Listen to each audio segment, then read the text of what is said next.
Good morning, everyone. Welcome to the State Library.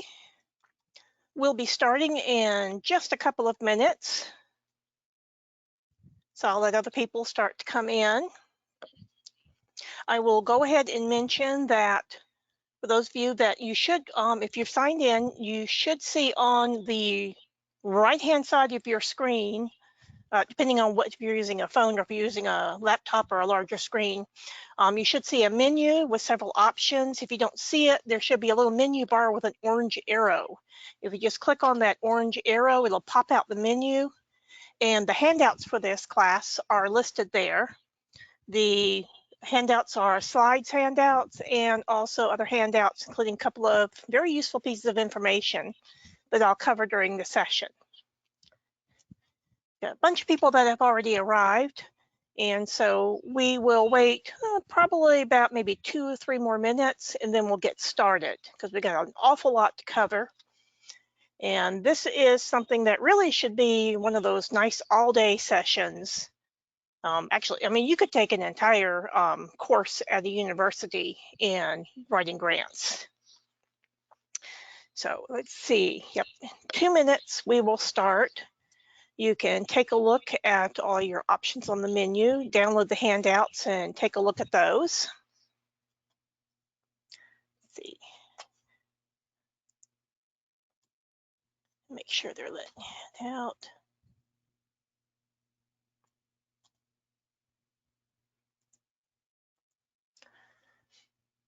Just making sure everything was working properly. The handouts are downloading properly for me, so we will see what we've got. Handouts. Introduction to proposal writing, 5.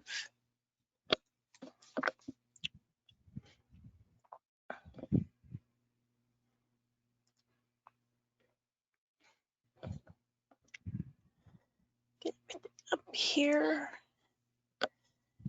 Okay, got 1 more minute left. Okay, I see a question. You're not able to see the hand. I will be sending the handouts out after the class, after we've got it posted to our YouTube channel. So you'll get them within a day or so. And if you don't see it, again, it should be on the right-hand side of your screen. There's a little orange arrow. If you click on that orange arrow, you'll see a menu, and there should be one that says, there should be a little option that says handouts. If you don't see it or anything, like I said, eventually you will get it within a day or so. So you'll have them.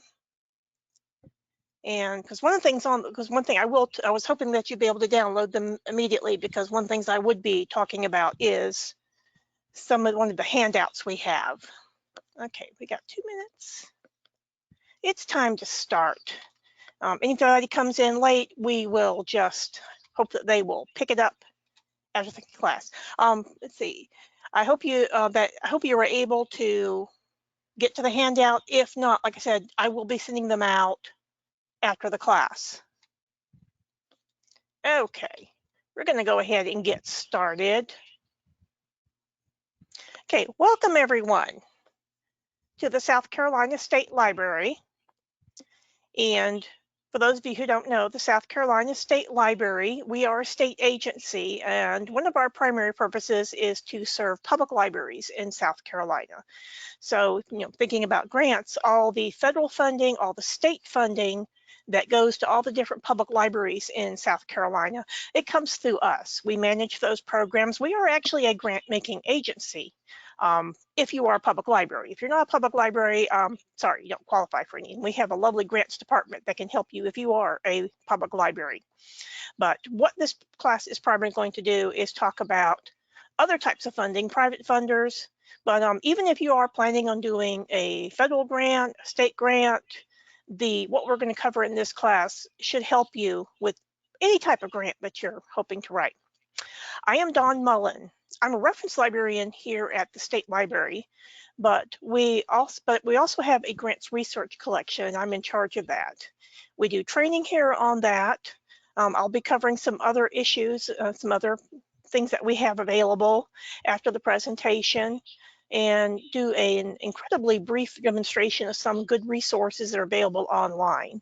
Because I have to say, as I started doing this about 10 years ago, and compared with what's available online then with what's now, it's night and day. And many of the sources that you can find online, they're good, high quality sources, and many of them don't cost a cent.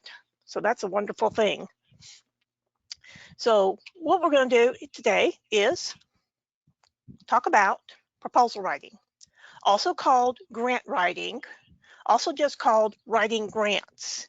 When you go online and start looking, you'll see all different ways of wording that. The technical term is proposal writing because you are writing a proposal to apply to get grant funding. But many people just call it grant writing, and that's fine. There's nothing wrong with that.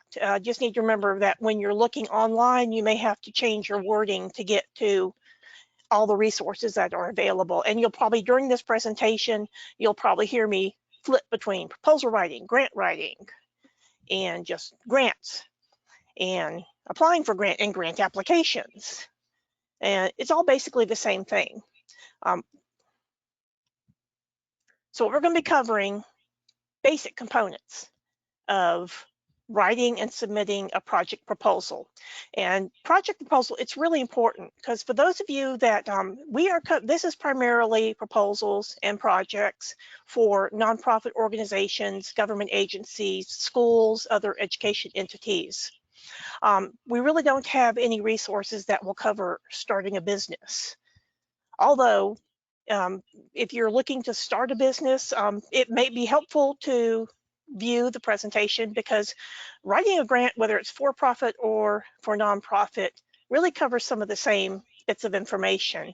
But if you are looking to start a business, get funding for a business, the Small Business Development Centers in South Carolina will be a much better source of information. And you can just Google that, Small Business Development Center. There's one here in Columbia, they're scattered throughout the state, and they're a wonderful resource for anybody thinking to start a business. But we're going to cover primarily writing and submitting a project proposal. And that is important to remember. For the most part, as a nonprofit organization, as a school, as any type of government entity, when you're actually going after grant funding, it is primarily for a specific project or program.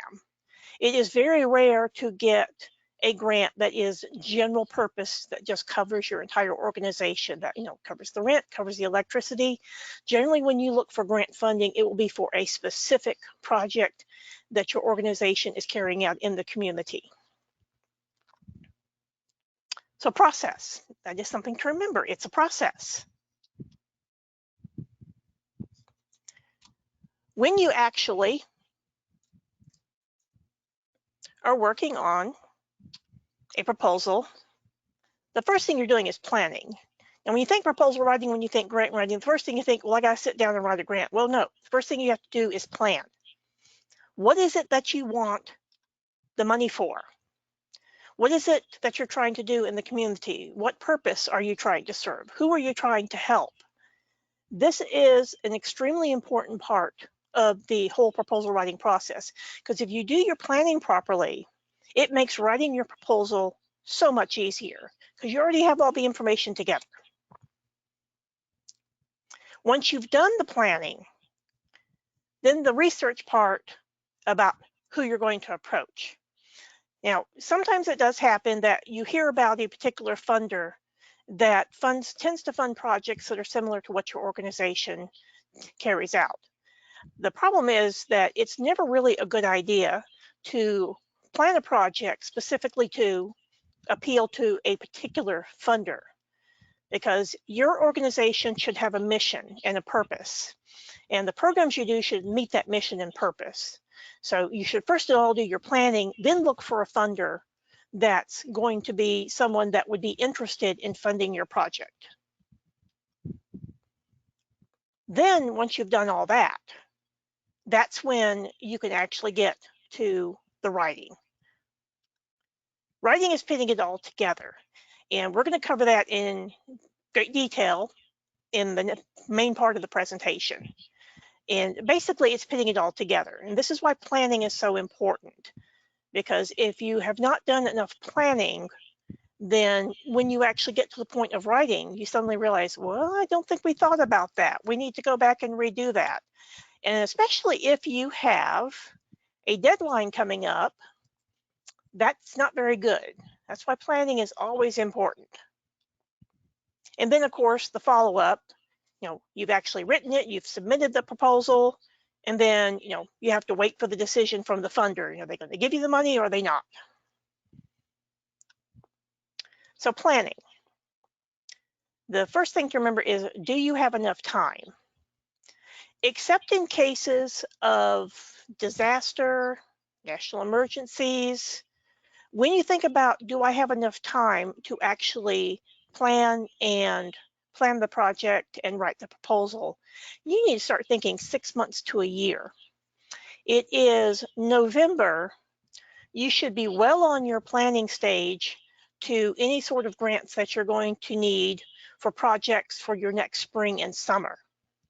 In many cases, you should have already submitted them.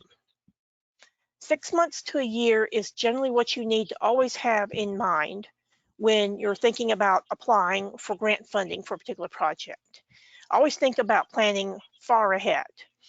Except in those cases of national emergency, COVID, big recent example, generally funders don't act very fast.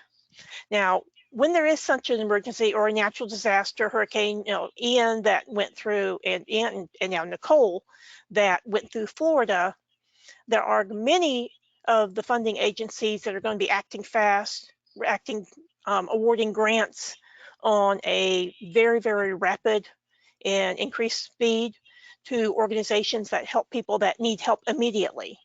And so in that particular case, most funders will act very fast. But for your ordinary projects, you got a summer camp coming up, 6 months to a year. And also, what are you asking for? Are you asking for cash? Usually when you're looking for a grant, you're looking for funding that's, basically there you hope they'll write you a check. But sometimes, this is especially important if you're approaching some corporate funders. Are you asking for an in-kind gift? Are you asking for a donation of materials or supplies? And that's important. Who would you approach for that? And also, are you asking what type of funding is this for? Is this for a program? Let's say that you're renovating a building. Who will you approach for that? And so all these things are important when you actually go and look for funders. Also, the thing to remember is what you do. What is it that you do? How does it fit with a funder's interest? Funders are all different. And this could be foundations, this could be corporate giving programs, this could be corporate foundations, it could even be an individual donor. The reason why they make these grants is that they have an interest in the community. And usually they have an interest in a particular portion of the community or a particular subject area. And so searching for this and finding the right funder is very important. You're just wasting your time if you're going to apply. If you're doing a summer reading camp and you apply to a funder that does environmental conservation, they're not going to be interested. You're just wasting your time, and you're wasting their time too. So, what are their interests? Why are they interested in it? And what are their, why are they interested in funding these particular projects? You need to appeal to what they're interested in. And finding that match is important.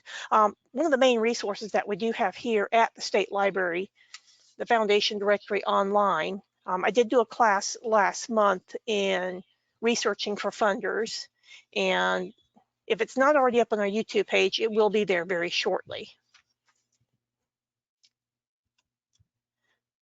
Okay, now that you've done the planning, now that you've done the research, this is when you start thinking about the writing part.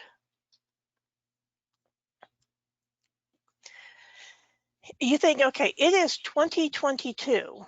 We don't have any flying cars, but we've got the internet. And you can buy a car online. You can get a mortgage for your house online. You get all kinds of online applications. You can apply for just about anything online. You can shop online. So you would think that, okay, that means I can just go online and apply for a grant. That's pretty rare. Even in this day and age, out of all the foundations and other funders that are out there, only about 20%, there's about 150,000 private foundations and corporate funders in the US, and only about 20% of them even bother to have a website. And out of that 20%, even a smaller percentage actually have an online application format. Now, the nice thing is that this does tend to be the larger, better organized funders.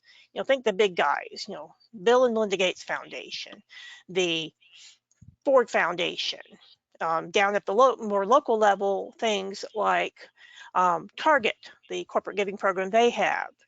Walmart has an online application process. And even things, specialized funders like the Dollar General Literacy Foundation, they all have online applications. And something to point out is that if you are absolutely positively brand new at writing proposals, applying for grants, finding those large funders that do have online applications, that's probably the easiest way to ease yourself into the proposal writing format, because online applications, and they are application forms, the nice thing about an online application is it tells you every step of the way what they're requiring from you. And it makes it a little bit easier because you have fewer questions about what you need to fill out. You still often have questions. The other nice thing about funders that have online applications is that they typically have program officers that you could ask questions. So that makes it a little bit easier, but that's a starting point. If you're just totally dreading the process of writing a proposal, start with these larger funders that have online applications. So thinking about it here at the local level, the South Carolina Sisters of Charity, one of the largest foundations in South Carolina, they have a very nice online application process. And if you're doing any type of program with underserved populations in South Carolina, they're a potential funder. No matter what, always follow the funder's guidelines. You'll hear me repeat this multiple times throughout the presentation. Funders are all different. If you know one funder, you know one funder. They are all different in what they require and how they ask you to apply to them. And no matter whether they seem silly or not, always follow the funder's guidelines. Okay. Typical proposal elements. Not every funder will require each of these sections. And the sections listed here, provide you with a basic template for actually writing a proposal. The different sections, the description of the project, the statement of need. When you're again, for those of you that are just showing up, if you look on the right-hand side of your screen, you should see a little menu bar. If you don't see the whole menu, you should see a little orange arrow you can click on to pop out the menu, and the handouts are available for download on that. And one of the handouts I have is an example of a proposal outline. An outline is a really nice way to start writing a proposal. All these little sections here. I've actually got a sample of a filled out proposal of a sample project. I've also got a blank one that you can use for your own purpose. It's a really good way of starting a proposal. But this is a template. If you have a project you're trying to fund, if you use this format to actually start the proposal, to write it out, you can adapt it for just about any funder's guidelines. Because that's something also to remember. You will not have, it's just like doing a resume for a job application. You will usually tailor your resume to a particular employer. And so if you have, and you'll change the narrative. You'll specify particular skills that you have on that resume. And so what you'll need to do is you can start a template, and then all you have to do is customize it for each funder that you apply to. So these sections here, the executive summary, the narrative part, where you got the statement of need, who it is you're helping, the description, information on your organization, conclusion, budget, and supporting materials. We're going to cover all these individually. So what do funders want to know?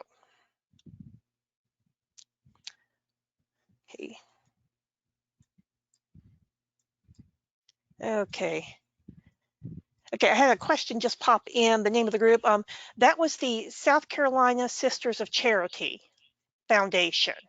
It is probably one of the largest foundations in South Carolina. They serve the entire state, which is actually very important because most funders are very, very geographically restricted. I mean, right down to the county and city level.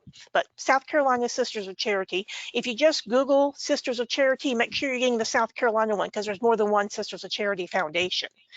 There's a big one out in Ohio. So make sure you're getting the right one. Yeah, applying to that one in Ohio will be a good experience, but it won't get you a grant here in South Carolina. So what funders really want to know, what is it you're trying to achieve? Let's see. Oops, I think I hit two. Oh, I hit my button. Hang on a second, guys. There we go. I hit my keyboard. Okay, specific need. So what specific need are you addressing in the community? Remember, again, most funders are looking for or giving funding for a particular project or program serving the community. So what you're looking for is not a grant for your entire organization, you know, something that would fund staff, that would do the rent, that would do the electricity, that would fund you know, the bills. What specific need are you addressing in the community? And so this is what a funder wants to know. If you're doing a program that is going to be a summer reading camp, why are you doing a summer reading camp? How have you recognized that there's a need in the community for a summer reading camp? And so it could be that you know that you've seen local news articles that the reading, and as of course, one of the things that many people have seen, that the virtual learning that went on during COVID really caused a lag in many students in the level of their learning. Many of them are now behind their grade level. Many of them are struggling to reach, especially if they're doing the standardized tests, they can see that things are not the way they should be. So specific needs you're addressing. You've actually you've seen the media articles, you've looked at the research, and you see that there is actually a need in the community for this particular program. Could be something, could be a reading program. It could be a, your standard Meals on Wheels type program. What's the need you're addressing? And also the size, make sure that whatever need you're addressing, that it fits the size and scale of your solution. If you're doing a summer reading camp, unless you're a massive nonprofit organization, you won't be serving the entire state of South Carolina. You'll be probably serving an entire community.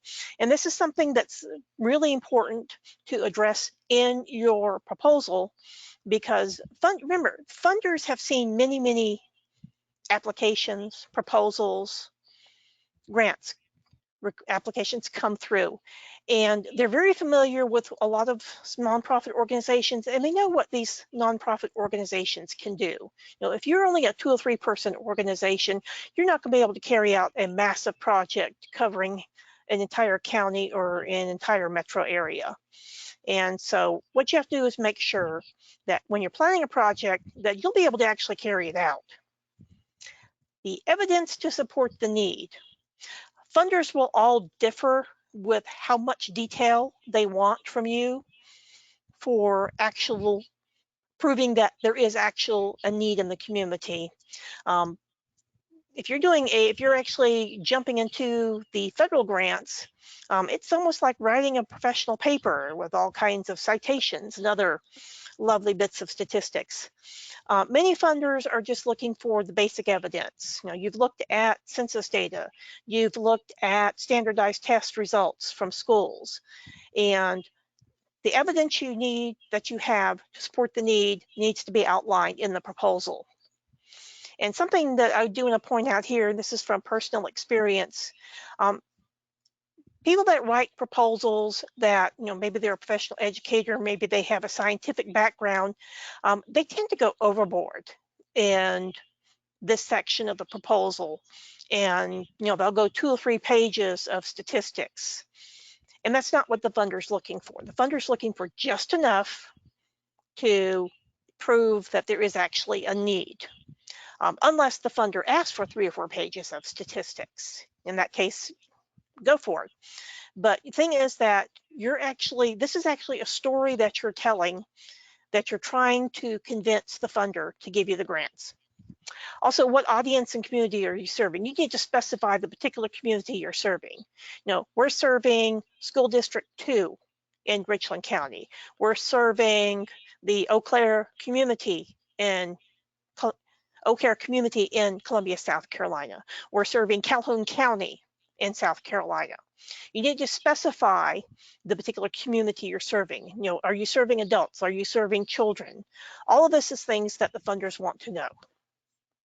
And this, by the way, is all part of your planning process. So if you've done your planning properly, all this information you will have, and you're basically just plugging it into this proposal template.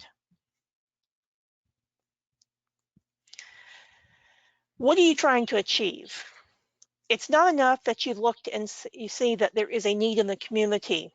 What the funder wants to know is, okay, there's a need and you're actually applying for this funding, but you've designed this program. What is this program trying to achieve in the community? So if you're doing a reading program and you've already specified that the community you're going to be serving children, probably second grade, third grade children in the Eau Claire community in School District 2. What are you trying to achieve?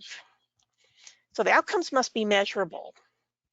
And the reasons why the outcomes must be measurable is, how will you know that you're successful if you don't measure them?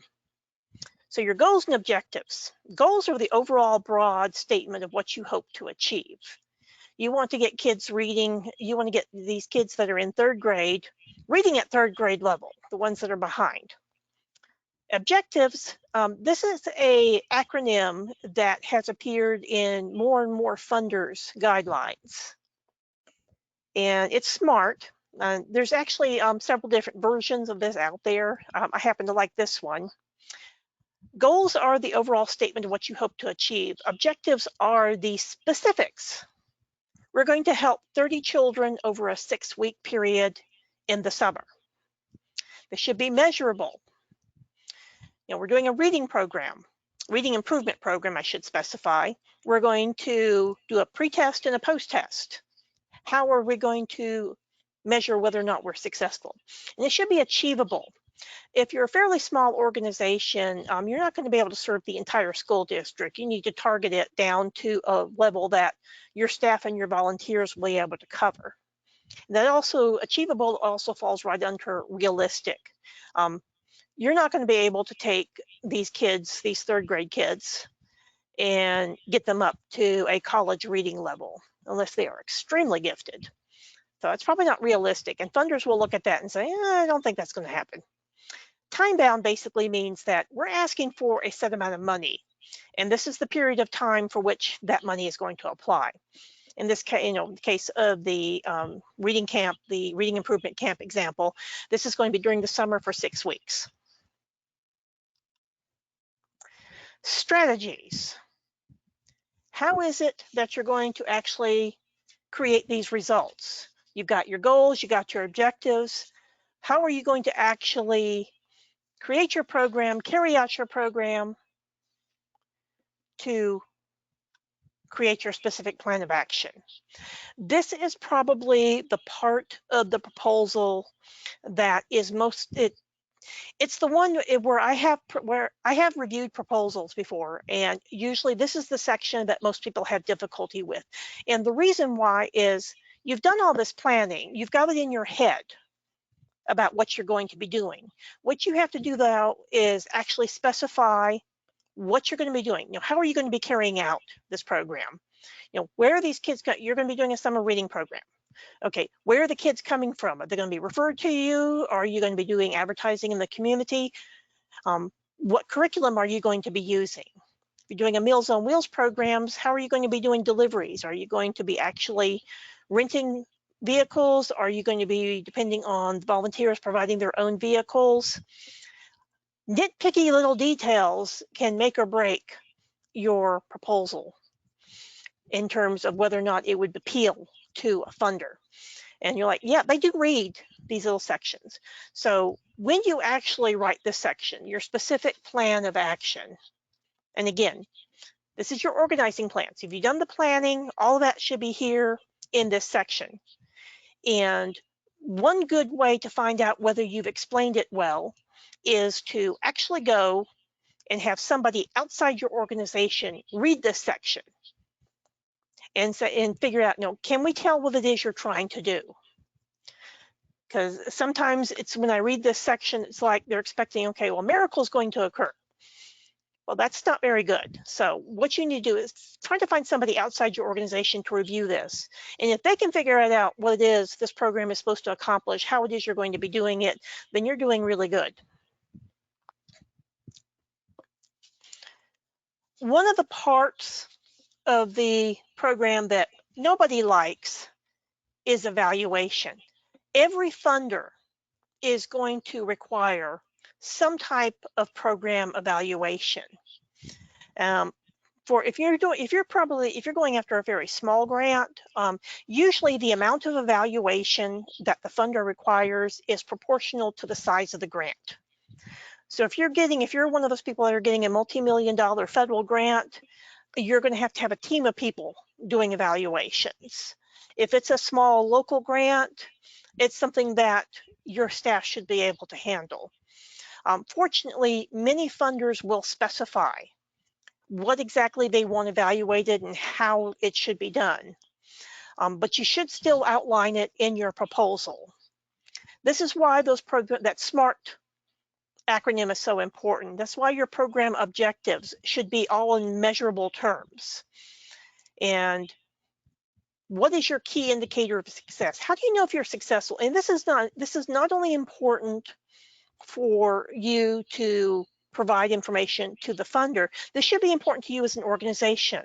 You've done all this planning, you're carrying out this program. How do you know if it's being successful? How do you know if a problem area is developing? So the key indicators of success, data collection and analysis activities. This is important. Nobody likes to evaluate. For those of you in the audience that have done human resources, if you're a manager, if you've done those wonderful annual performance evaluations, they're never fun. They're not fun to have. It's not fun when you're evaluated, and it's not fun to be the evaluator. So people tend to resist gathering this information, and this is why you need to specify who it is that's going to be collecting the data. What data are you collecting? And let's go back to our summer reading program example. Basic data like doing attendance. Are your kids actually showing up for the training? Are they staying for the entire time? And who's collecting that data? If you do a roll call if you do an actual attendance, where's that data going? Do you have an online application? Are you filling out some sort of chart on a clipboard? Do you have a spreadsheet you're entering the information in? All of this is really important to actually having this data. If you don't have the data, you can't tell if you've been successful or if you're having problems. You really need to have a timeline of what should be happening at each stage of the project. So if this is a 6-week reading program, develop a timeline. Week 1, we should have all the students in. Week 2, we should have all the evaluations done, and we should be starting on the actual reading remediation training. And having a timeline means that as you're collecting the data, you're like, okay, so the kids aren't showing up. Why are the kids not showing up? Do they have transportation? Maybe this was something you didn't think about in your original planning, and something that you may have to immediately change during the project. But having a timeline is something, and it's not necessarily something that would need to appear in the proposal, Many funders like timelines because it lets them look at it and say, oh, look at that. They can do this, this, this, this, this, and this is how they're going to carry out their program. And again, this is something that sometimes you can discuss with the funder. Hopefully the funder will provide it in their guidelines. Not every funder is really good about providing truly detailed guidelines, which is another reason why if you're brand new to the proposal writing process, look first for those funders that do provide the detailed guidelines. That would be helpful. The easiest section of the proposal, and again, I'll just point out, this is the section that tends to not be in any of the online applications, sometimes, but not often. A section is, let's see, okay. I had a question come in, how do you actually find grants? That's another class, and I'll mention it after the presentation. I actually did that I did that in October. And I'll make sure, and I'll have to see if it's, don't know if it's been posted yet or not to our YouTube channel, but I'll take a look and make sure that it is. But I do a whole class in the finding of grants, and it can be an ordeal, especially. But unfortunately, there's a lot of tools for that. But the section of the proposal where you're actually talking about your organization, who is your organization? Why is your organization the best one to do this work? And what are the strengths of your organization?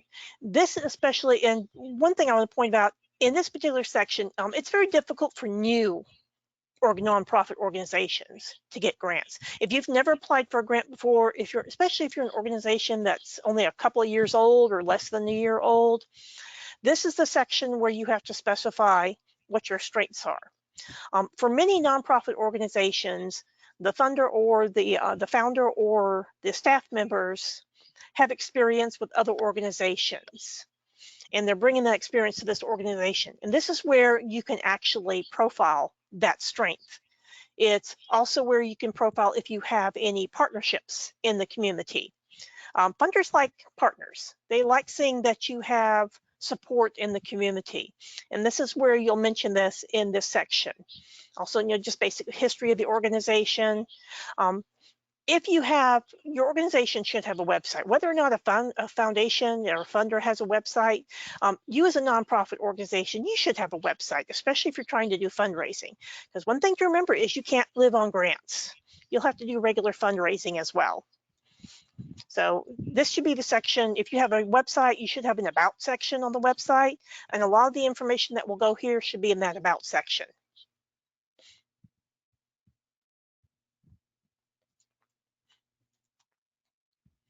Okay. So, come back here. There we go. And then the infamous sustainability question. One thing that funders want to know is, okay, if we do fund this project and we give you the grant money and you're able to carry it out this year, what will happen when the grant money runs out? How will you sustain this project over the long run? And for many nonprofit organizations, what they'll basically say is, if this project is successful and we intend to expand the project or continue going, we will look for additional funding. We'll do special fundraising projects. We'll do special fundraising for this particular project. We will look for other funders. All of those are quite acceptable answers. But what the funder really wants to know is, if you're carrying out this project, if we give you the money to do this project over this particular time span, remember, time bound, the T in SMART acronym, how will this project continue? How will it sustain itself? And what they want to know is that you've actually thought of the future. So doing fundraising, if it's successful, this can be a keystone program of your nonprofit organization. And if it's been successful, that will attract other funders. It will attract individuals donating funds, so you'll get donations given to you for this. The more successful your organization is at carrying out your programs and meeting your goals and objectives, and the mission of your organization as well, that actually will bring more donors to you. It'll bring individual donors, it'll bring corporate donors, it'll bring more foundations. So this is one reason why it's really important to do that evaluation, to do the planning, because you want your project to be successful. Let's see, I think I had a question come in. Okay. Okay, a conclusion. Again, a conclusion is something that you don't generally see in an online application, but most written proposals that you will submit to funders will have this. And this is basically, and just think about it, you know, your nice English, the composition that's in the paper that you'd write in your English class, it always has a conclusion. This is a section that is specifically tailored to a particular funder. And you can write a basic template, but this section should be changed for every single funder that you apply to. You're tailoring it to speak to a particular funder and especially what interests they have. You want to show that you've done research on this funder, that you've looked at this funder, say, we know in the past that you've funded these types of programs, and we think that we are a good match for your particular program guidelines. So this is something that this section needs to be tailored to the particular funder. Okay, budget. Going to talk a lot about the budget. You see, it's probably a good thing that this is on the screen and not in some sort of overhead projector, because you'd have trouble reading it. Something to remember is that reviewers will often look at the budget before even reading the proposal. And I've had many reviewers, and this would be the people at the foundation, at the corporate giving program, at the federal funder, when they actually sit down to review the proposal, before they even read the whole middle section of it, they're actually sitting down looking at the budget. Remember that, especially in corporate foundations, the people that are reviewing the proposals to look and say, okay, we want to fund this, oh, we don't want to fund this. Many of them, they're business people. They're used to looking at, profit statements, income statements. They're used to looking at numbers. And they're very good at looking at a budget and saying, oh, this doesn't look very realistic. So when you actually do the budget for your project, and typically this could be either a separate addition to the proposal. Some funders want you to actually basically plop it down right in the middle of the proposal and doing what's called a narrative format. It will differ by funder, but the budget needs to be detailed. You need to provide the detailed cost for the program project. And generally it will be the entire complete cost. Even if you're only asking for a portion of the funding from a particular foundation or other funder, they want to see the complete cost of the project. And what you'll specify is, this is how much it's going to cost and this is what we're looking for from you. And extremely important, everything that's in the project description, the part of the actual proposal where you're describing, this is our plan of action, this is what we're going to be doing. Everything that's in that project description that might have a dollar figure attached to it should be reflected in the budget. And everything in the budget should be reflected in the project description. And what this means is that if in your project description, you mention that you're going to be purchasing a specific curriculum for your summer reading program, that cost should be reflected in the budget. Someone who actually reviews, a reviewer that will actually look at the budget and they'll say, and for those of you that might be in the education field, you know that sometimes these curriculums that you purchase can be very expensive. And if a reviewer looks at the budget and sees this huge item, this huge amount for a particular item, the curriculum, but they don't see it mentioned anywhere in the project description, for them that's a red flag.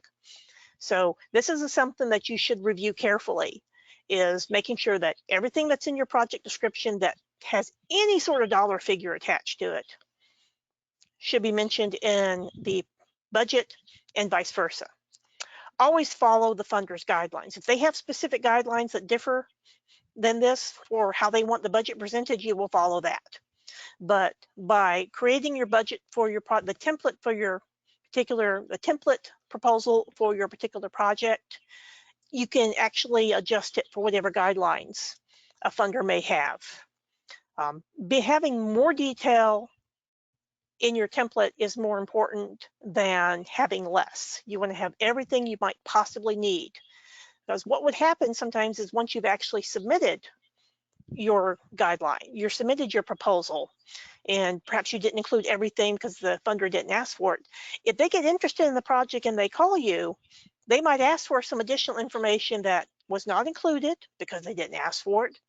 And so where is it going to be? And you don't want to be caught trying to, scramble for an answer when the funder calls. They're interested in your particular project. Have as much detailed information available as possible.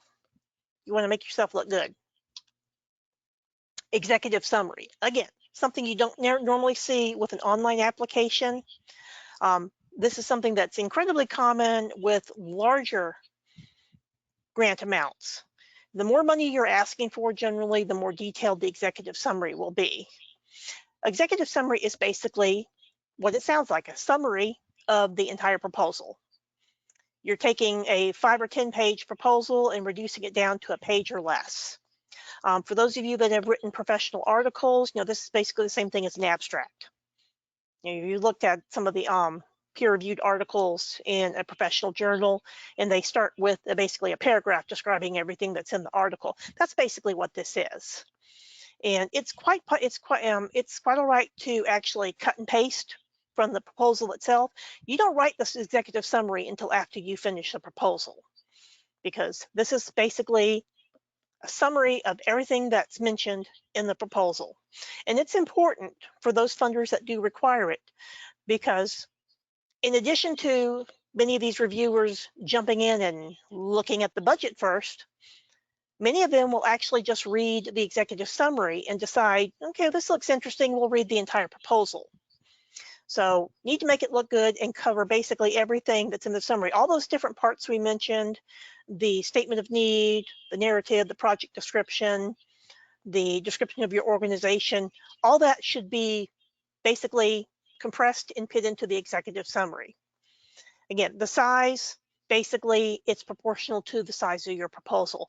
If you're doing a 5-page proposal, this should be about half a page. But again, always follow the funder's guidelines. Oh, follow the funder's guidelines, supporting materials. Sometimes a funder will ask for supporting materials, sometimes not. Typically, the number one thing that the funder will ask for those of you that are 501c3 tax-exempt nonprofit organizations, they will ask for a copy of your IRS letter of determination. And those of you that may not remember what that is, a nonprofit organization. Nonprofit is a status you obtain at the state level. Here in South Carolina, you would actually apply to the South Carolina Secretary of State's office as to become a nonprofit organization. But that tax-exempt status is only granted by the IRS. So that's a federal matter. And that's a whole separate application. And if they approve that application and you become a tax-exempt 501c3 organization, then they will send you a letter that says, congratulations, you are a 501c3 tax-exempt organization. That letter is precious. Most funders won't even look at you if you don't have that letter of determination. There are other resources that they can go to make sure that you are a nonprofit organization, but that letter of determination is the most important. So homework for you in a 501c3 nonprofit organization, where is your organization's letter of determination? It is considered a public document. So if somebody asks your organization, we want a copy of your letter of determination, you are required to provide it. And that's one of the few things that your annual IRS statement, your 990 tax form, those are that's public information. Fortunately for the tax forms, there's multiple places people can go to get those. But if somebody asks you for a copy of your tax form, you are required to provide it. The easiest thing to do for nonprofit organizations is just stick it all on your website. A copy of that letter of determination, usually you'll have like an about section on your website. That's a really good place to stick that. I have worked with nonprofit organizations, and this is especially true if the organization is several years old and officers have changed. You know, they have new secretary, they have new treasurer. Nobody knows where that letter of determination went to. You can get a copy from the IRS, but you will do it on their timeline and not yours, which means if there's a deadline coming up and you can't get a copy of that letter, then too bad. New organizations within the last 2 or 3 years, the IRS has actually started posting that letter on the IRS website under their charity section. So that makes it a little bit easier. If you're an older organization, you can't get it from them, yeah, that's your homework. Find out where it is. And again, those organizations I've worked with, you know, they end up missing a deadline because they can't get a copy of that letter of determination in time. So when you're adding the supporting materials, include everything that the foundation or other funder asks for. And basically very little of anything else. If they don't ask for it, don't include it. So this is not where you send like cute little materials that your organization makes, some nice little pamphlets or anything like that. Don't include it if they don't ask for it. If it's an online application, you can add links. You know, here's a link to our website.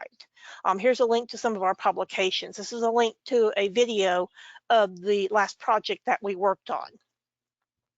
But if they don't ask for it, don't include it. Something else they also usually ask for is a list of your board members, which should be on your website. So that's something that you really should have available in case anyone asks. Okay, so you have completed the proposal. You reviewed it, you've checked it. And by the way, part of that reviewing process, don't trust Microsoft Word spell check or grammar check. It's not that great. Find somebody that really enjoys marking things up with a red pen and have them look at it and make suggestions. You will not lose a grant by having a couple of typos in your proposal, but it just doesn't look good. And one of the things to remember about typos and such is think about when you're reading an article online and suddenly you come across a typo, you come across a word that's spelled wrong, that it's used the wrong way.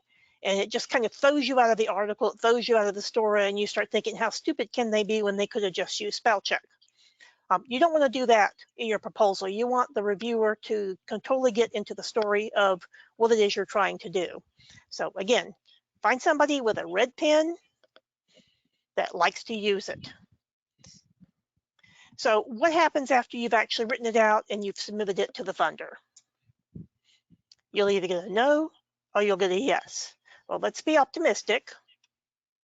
And they say yes. Ooh, you do your happy dance. You will send them a thank you letter or a thank you card that is handwritten. Even in this day and age, even if it's a large funder, it really makes a difference when you make that personal connection with them to thank them. You can, if you have an email address, you can certainly email them thanks, but you will send, but definitely do the old fashioned, send a thank you card.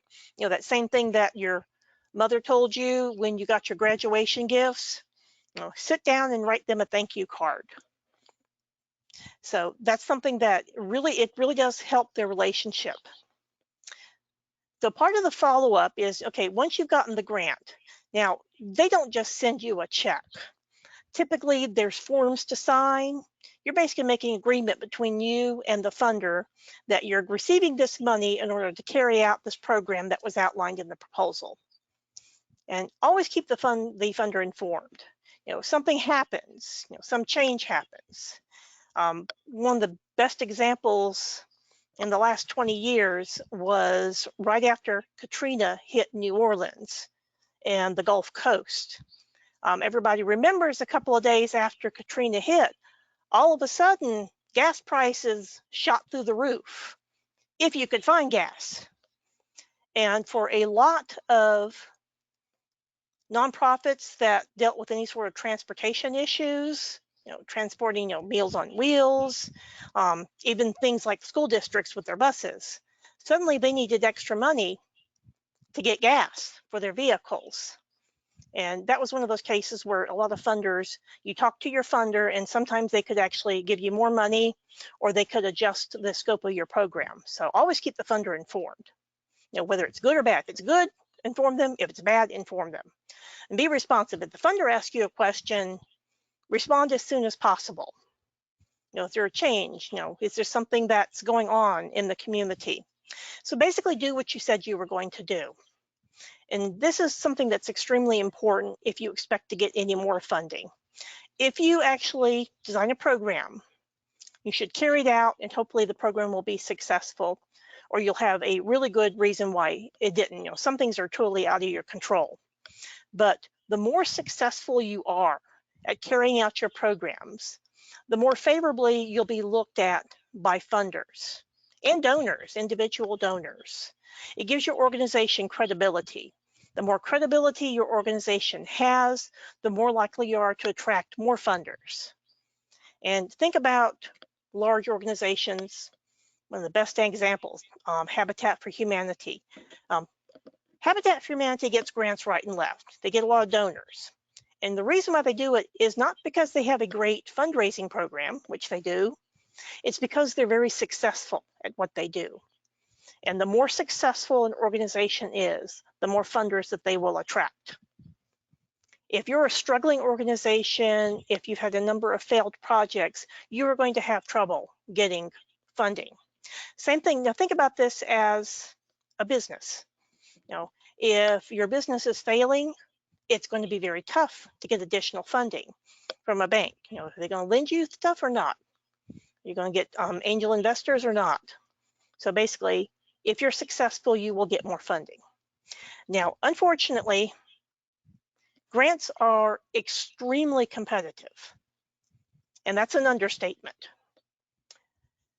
Grants are very competitive, so more likely than not, the answer to whether or not you've gotten a grant will be no.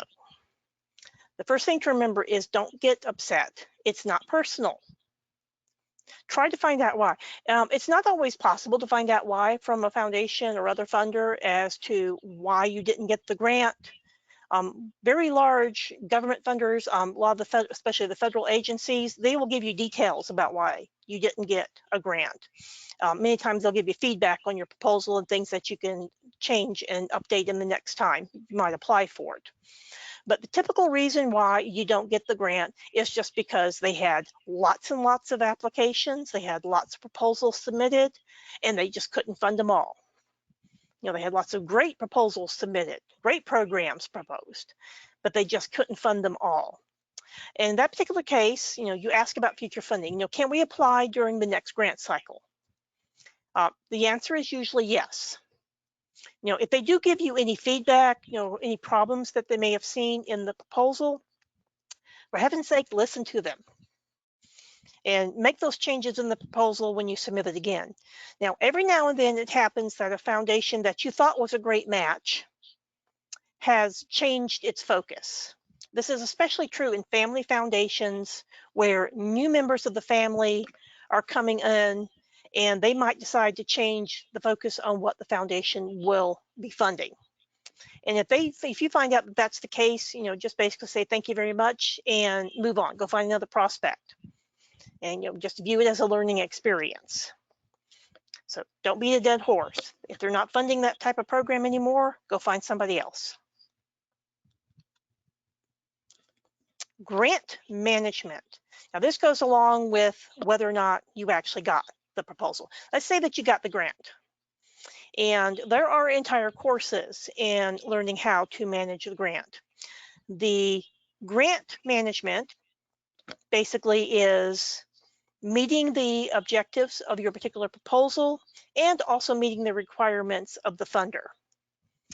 Many funders, when they actually award you the grant, they'll say that, we need feedback, we need reports, we need financial reporting, we need program reporting. And you will actually need to meet those grant requirements. You'll actually need to report on the schedule that they require.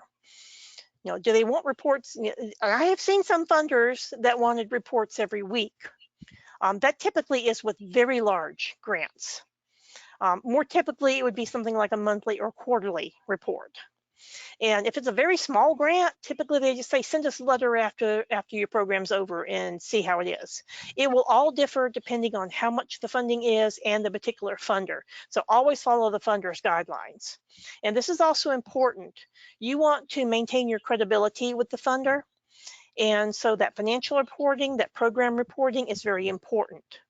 And the better you meet those guidelines, the better you actually meet the requirements of the grant, then the more likely you are to get additional funding. So basically, start with an outline. Again, that sample in the handouts, which if you haven't seen it yet, that little menu bar on the right-hand side, little orange arrow, you just click on that orange arrow, the menu pops out, and you should see on there the handouts. And just click on the handouts and they will download.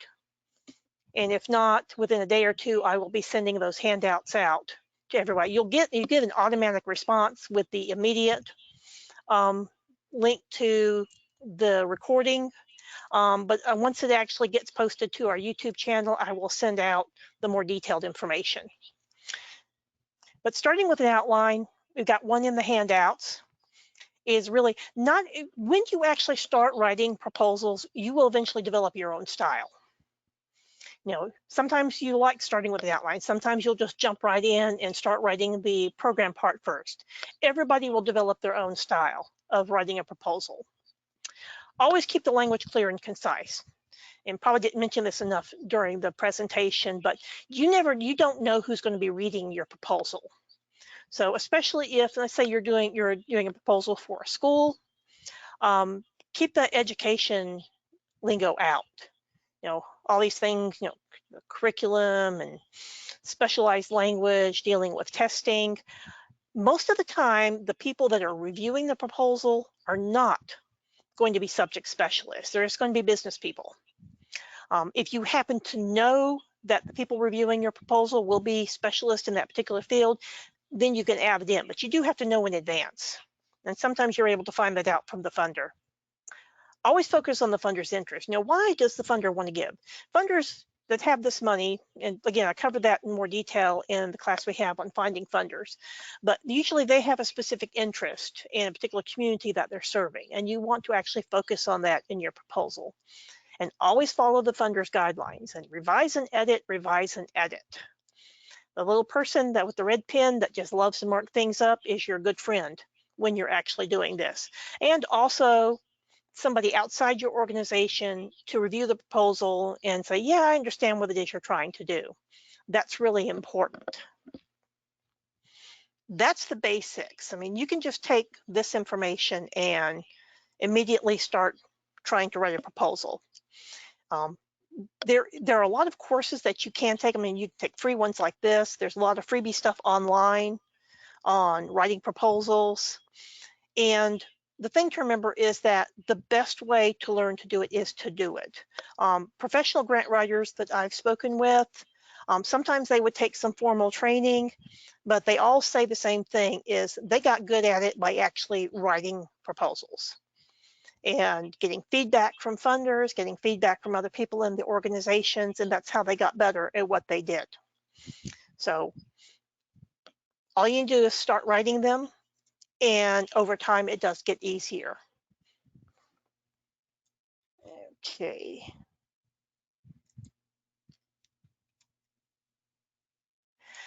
So what I want to do here,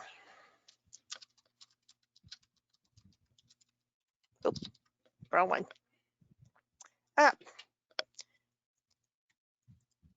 Oh, it would help if I actually spelled things right. What I want to do is, let me just go to our website. This is the State Library website, and if you applied for any, if you signed up for this class, you've seen at least portions of the website. We'll warn you that sometime in the next few months, this entire website is going to change. So don't be surprised if one day you show up on here and it looks totally different. But right now, our grants information is under Programs and Services. And under the SC Residents, there is a link for Grants Research. See, I think I saw a question pop in. Oh, somebody said, oh, goodness gracious. I may have to send out, okay. I've had some people say that the email I sent out with the handouts never arrived. Some of them, it ends up in the spam folder because it just doesn't like the attachments. I'll see if and if you sent me an email, I apologize, it's probably buried in my inbox, but I will see if I can send those out again, and hopefully I will be able to make everybody happy. Yeah, it's yeah, I had a bunch of people say that I sent them out and I never got them. That means your junk email filter is working overtime. So hopefully we'll be able to fix that. I apologize for that. Okay, get back here. I've had a question on there on how do you find grants.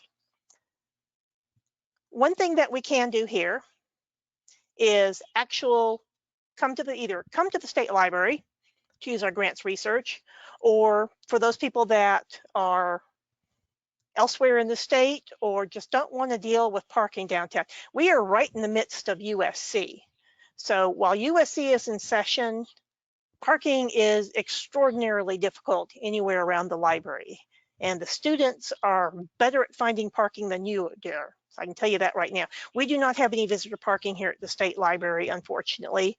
One of the benefits of being in downtown is that you're close to everything, but one of the pitfalls is we're close to everything, but there's nowhere to park, close by at least. There's plenty of parking, it's just you have to do a whole lot of walking. But we can actually do a meeting online, and you just request a virtual appointment here, and it's basically a Zoom meeting. And I can show you how to do, and one thing that is beneficial about this is that I can approach your particular funding issue that you're trying to do. You know, what is it that you're trying to do for what type of program are you doing for your nonprofit? What type of funding are you looking for? Now I can actually show you how to use our primary resource, which is the Foundation Directory online. I can actually send you some results from the search. I can send you some profiles of potential funders. So that's something that is available. And you can also just send me an email. And remember, my contact information is in the handout. You can just email me. There is also an email address here you can click on. And if you want to actually come into the library, we can actually do a personal appointment here at the library as well. Some funding resources. Let's see, get this out of the way here. Okay. Come on, the page didn't want to scroll. There we go. The directories that we have here, the primary one is the Foundation Directory online. And again, that's something that, let's see, get this here. Yeah, searching Foundation Directory online, and let's see, local foundations, national foundations. Because of licensing restrictions, it is only available here on site at the State Library. And if you scroll down a little bit further, you'll see that there is a list of other libraries in South Carolina and nearby North Carolina, South Carolina, that also have access to these databases. I did recently find out that the York County Library has access to the Foundation Directory online in their library. So that's a wonderful resource that for any of you that might be up there would be, yeah, because it used to be that if you were in York County and you wanted to use the Foundation Directory online, you had to navigate your way across the border into the Charlotte-Mecklenburg library system. Fortunately for anybody that's thinking about doing that, if you're anywhere near Charlotte, They have the database filled at the main library, which is another place with no parking, or at least no free parking. But they do also have it at some of their regional branches as well. That's a lot easier to get to. Another database that we have here is called GrantWatch. Just to go ahead and point out the difference between the two, the Foundation Directory Online is a directory of potential funders. So what you'd be searching for when you search the Foundation Directory Online is you'd be searching by subject area, by geographic area, with funders that are interested in funding in those areas. But then you'd still have to contact the funder and see, are you interested in this particular project? The foundation grants to individuals online, that's primarily scholarships. And a lot of it is funding for people doing, if you're working on a dissertation, this might be a good resource for you. But again, it's only available here in the library. GrantWatch, and this is something that you can actually view online. It's grantwatch.com. Although you have to have a subscription to see the detailed information. It kind of is the opposite of the Foundation Directory Online. GrantWatch is basically a directory of actual available grant opportunities. So instead of being a listing of funders, it's a listing of open grants. It's a lot smaller than the Foundation Directory Online because it is only open available grants. So it's much smaller than the Foundation Directory Online. But one thing you can, when you look at that, it's specifically what's open. So it tends to concentrate on federal funders, state government funders, and also very large foundations and other corporate funders. But almost all of the information you see listed there, it will be for some actual current open grant opportunity. And one thing you can do, you can take a look at it online, grantwatch.com, and if you see a listing that looks interesting, you can email me and I can actually send you the full description of what they're talking about, because they only tease, if you don't have a subscription, they'll just tease you. But if you send me the link to the particular profile you're looking at, I'll send it to you, because we do have the subscription to that. Other information that we have here, let's see, let's see, should I answer questions? Let's see. Okay, if you look at GrantWatch while you're at the library, yes, we have a full subscription, and we do have, and you can access, if you're here at the library, you can access that full version either on our grants workstation. We do have one computer that is specifically for grants. You also can bring your laptop and search for it there once you connect to our Wi-Fi network. So when you're at the library, you'll be able to access the whole thing. If you're not at the library and you don't have a subscription, you'll be able to look at a lot of the listings, but you won't be able to see the details. It'll just tease you. It's like, oh, look at this. We've got all these grants available, but if you want to know the details, you got to pay money. And it's actually pretty reasonably priced if you want to try it out. But if you're here at the library, it will be free. So it's one of those things where it really does depend on how much money you want to spend. If you want to, take some time and actually come to the library, and we have GrantWatch here. For the most part, the other libraries in the state that have access to the Foundation Directory Online, you will need to contact them to see if they have access to any of these other databases. Some do, some don't. So I'm thinking that we're the only one in the Midlands, especially, that has access to GrantWatch here at the library. But it's a nice little database, and again, one thing that's always important to think when you're looking for grants is to never get excited until you read the fine print. That's especially true when you're looking at GrantWatch.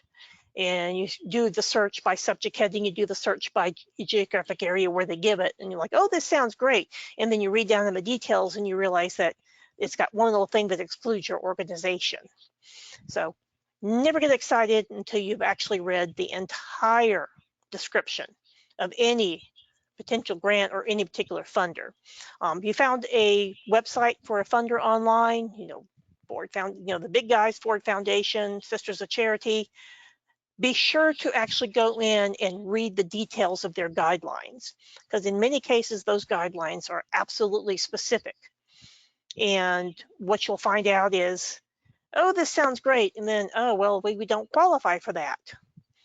And it really is, it's an extremely frustrating aspect of searching for funding, is that you find something that sounds good and then you read the details and you're not qualified for this particular grant.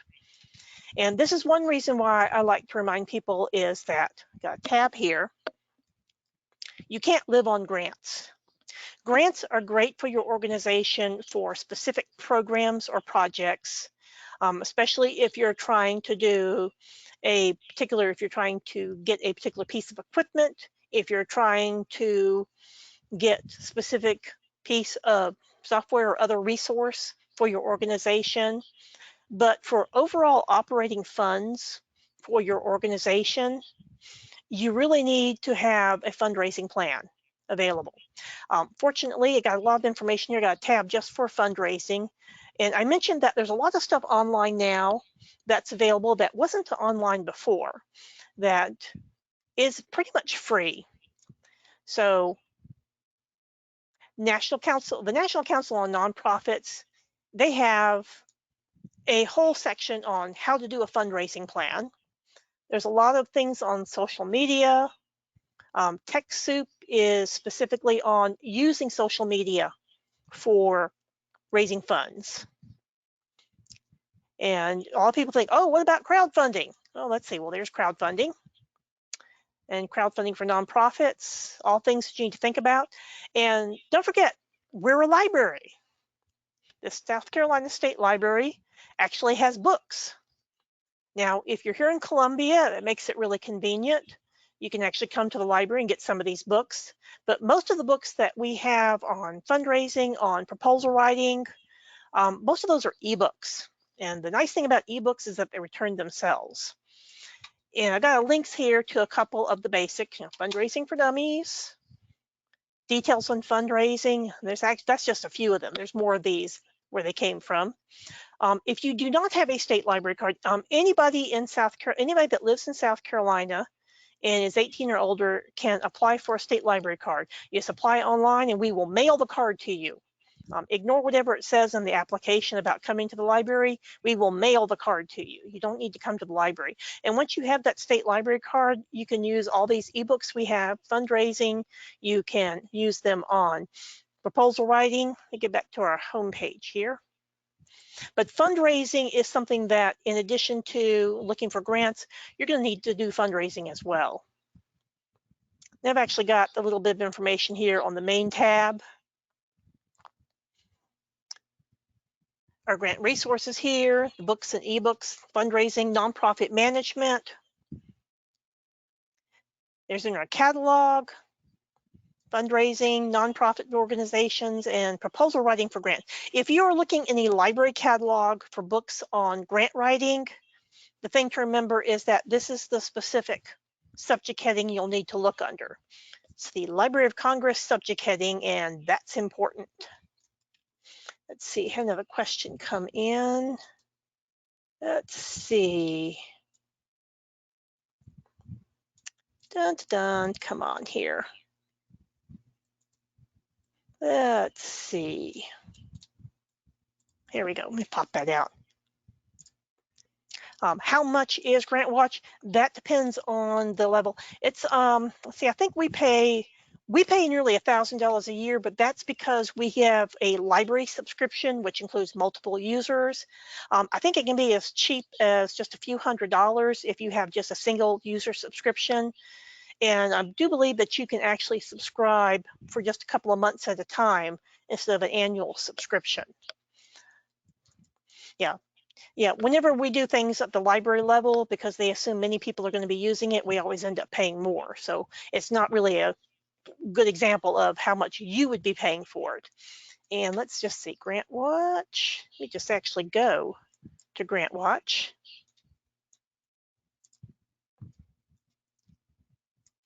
Let's see. And this little thing here is something that you will see. If you do want to use GrantWatch here at the library, you do have to access it from the actual grants research page. You can't just go to grantwatch.com here in the library. You have to use it, access it from that page. And so we've got, gives you example of the grants, all these search filters. The search filters, you only get a lot of the filters if you have a subscription.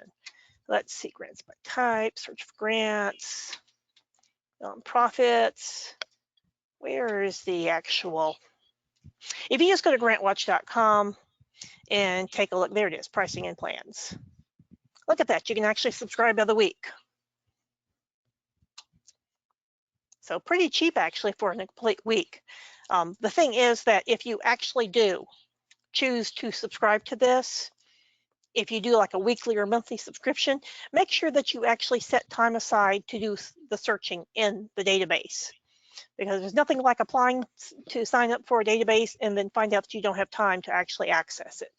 So plenty of good information here. Logged in State Library. And so what you see here, if you do grantwatch.com, it's this full grant information that you have to get a subscription to see. So yeah, grants to USA, let's see, grants by location, search filters. Let's see, choose your location. And it is important to choose a specific location because, there we go, South Carolina, apply filters. Most grants are geographically restricted. And that's something you always need to remember. I talked about there being like over 150,000 funders listed just in the foundation directory online. The vast majority of those funders will not give for South Carolina program because many funders out there are regional. So it is important to restrict your search by a geographic area. So example here, grant application, focus, Carolina. You'll see that a lot of these are actually federal grants. This GrantWatch ID, if you see something that looks extraordinarily interesting, you can email me that GrantWatch ID number and I can look it up for you and send you the full grant.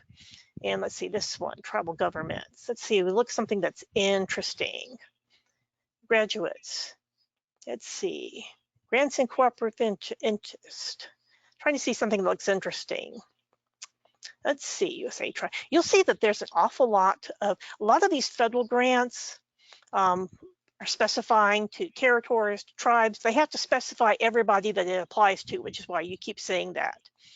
Let's see, to compete for prizes. Oh, that sounds interesting. So the viewing the full grant, unsure win risk, that sounds interesting. That sounds like something that would be good for a school. But this information right here is what you'd have to have a subscription to see. And it's something that I can send to you if you're interested. Okay, get it up here.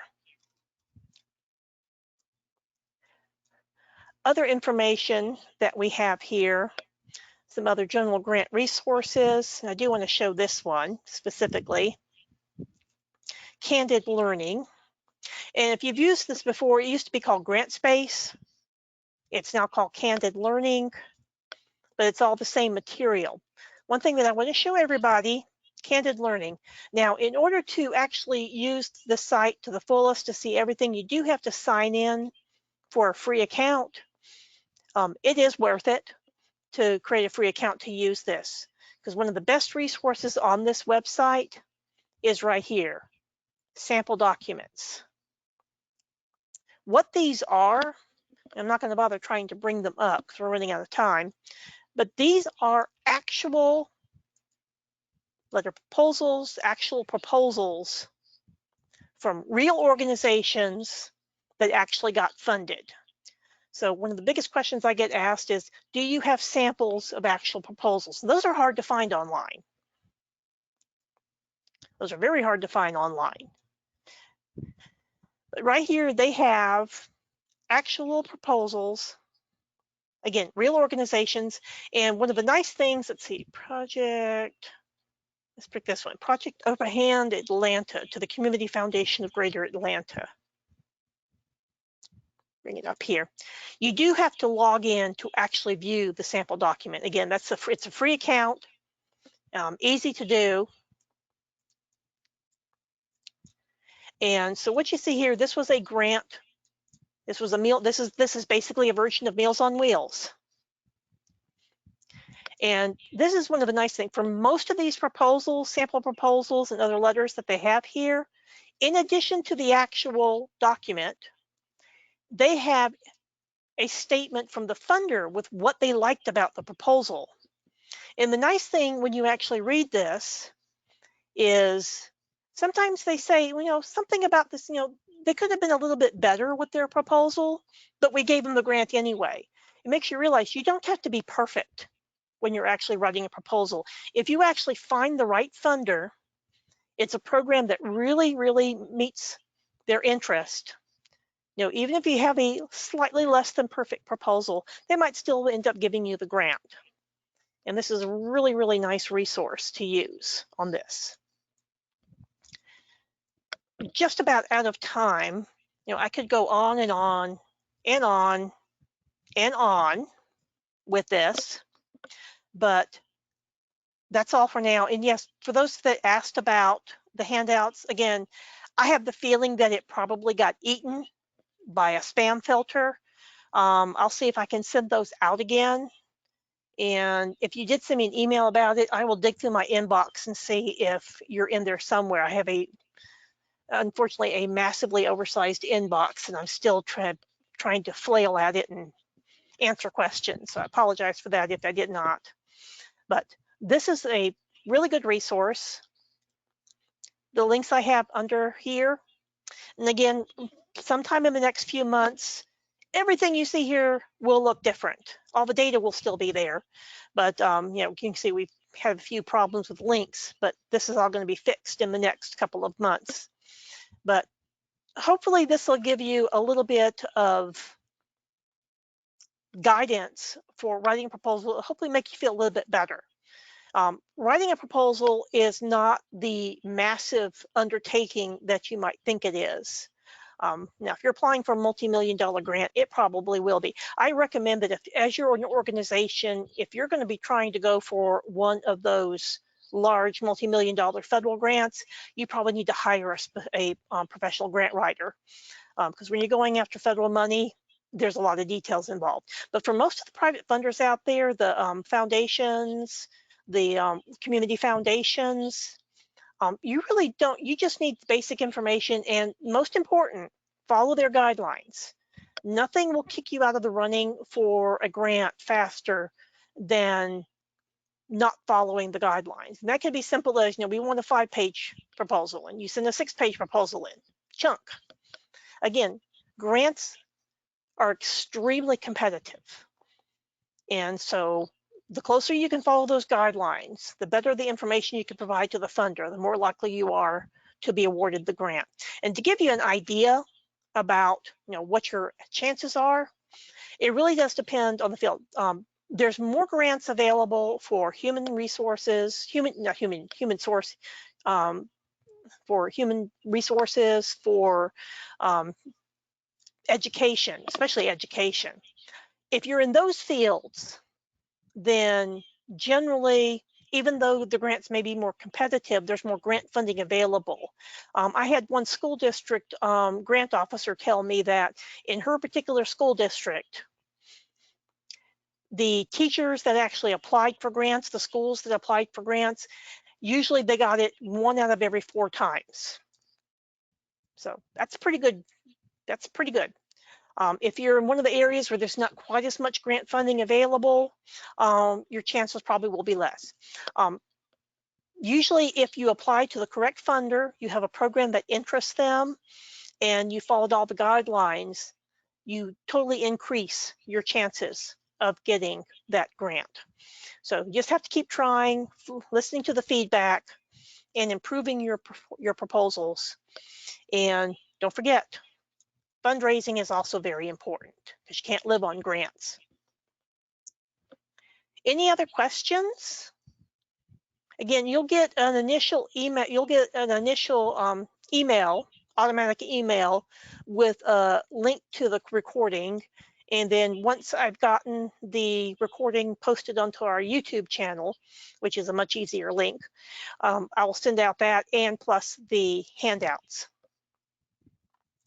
Got a question, do we have fundraising planning webinars? At this time, I don't. I'm trying to see if I can get somebody to present that to me because I'm not quite as comfortable doing a presentation on that, especially because so much has changed with fundraising, especially with all the social media out there.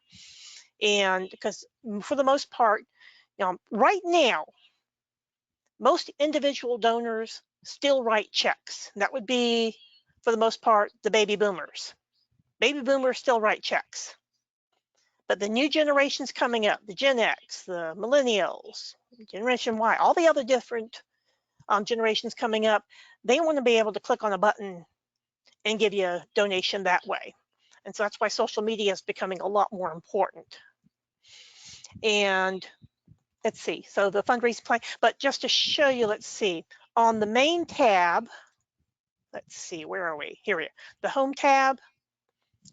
If you scroll down, I've got a link to some of, let's see, foundation director, well, actually it's under the fundraising tab, I'm sorry. Go back to the fundraising tab. They have some actual trainings on using the fundraising and the Candid Learning under their training. Now, some of the training on this website is fee-based. So that, and I will say this, most of their training is pretty uniformly high quality and they don't charge as much for it, nearly as much for it as other organizations, but they have some free stuff there too. So let's see, self-paced learning, video. And they have some fee-based things on fundraising, but they got a lot of free stuff too. So free training. Let's see, cultivating your fund. Yeah, there's a lot of freebie stuff there, like, yeah, on fundraising. So let's see, online, in person. Let's see, in person, we want online. Coming live training, free on-demand training. And they have something in, they also have stuff in Spanish. They're just starting to do that. There is a guide to proposal writing audiobook you can download. Something I would recommend is getting ready for Giving Tuesday. For those of you that are nonprofits, I see that question about the nonprofit. I'll get to that in just a second. Don't forget that Giving Tuesday is the Tuesday after Thanksgiving. It is probably one of the biggest giving days, fundraising days for nonprofits. And all you have to do is Google Giving Tuesday in your general location, and you'll see a lot of local resources for Giving Tuesday. Here in South Carolina, in the Midlands area, the community foundations have a lot of resources for the Giving Tuesday. So you can take a look at that. Yeah, you had a question here, is when you're getting a grant, you have to have a nonprofit organization. For the most part, you have to be a 501c3 tax-exempt nonprofit organization or a government organization, a public school, a government agency, something like a museum, like the State Museum, in order to get a grant. And the reason for that, there is a reason for that, and that goes down to IRS regulations. Foundations that give grants, typically, they only give a grant to an organization that is either government related or nonprofit 501c3, because that proves to them that this is a charitable organization. And when a foundation gives a grant, they have to prove to the IRS that they're giving that grant to a charitable organization. And the easiest way to do that is to do it to a 501c3. If they can't prove to the IRS that those grants they're giving are going to charitable organizations, they have to pay taxes on them.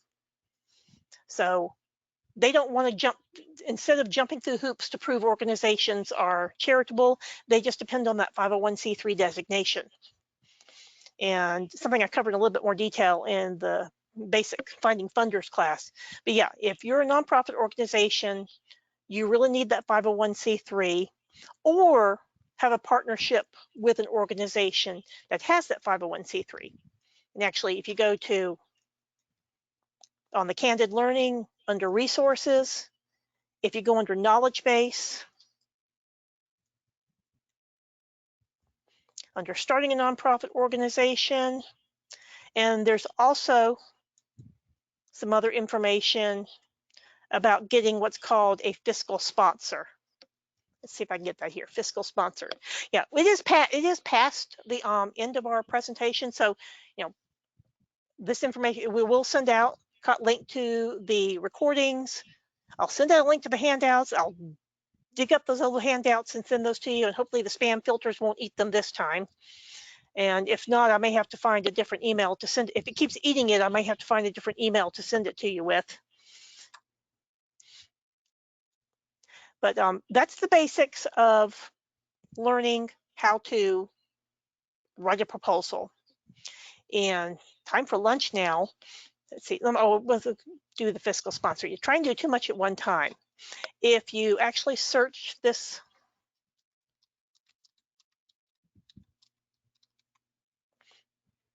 if you're a nonprofit that doesn't yet have your 501c3 designation, there is something called fiscal sponsorship that can help you with that. And you have to find an organization that's willing to work with you as a fiscal sponsor. Again, if you have specific questions about that, you can look it up here. You can email me with the questions about it, and hopefully I'll be able to provide you with some more information that doesn't get eaten by spam filters. Are there any other questions?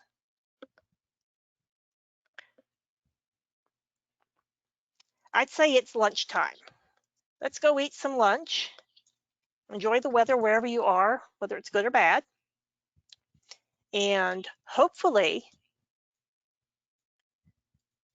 you'll be able to actually write a proposal the next time you see an opportunity present itself for your organization. Everybody have a great day, and we'll see you later.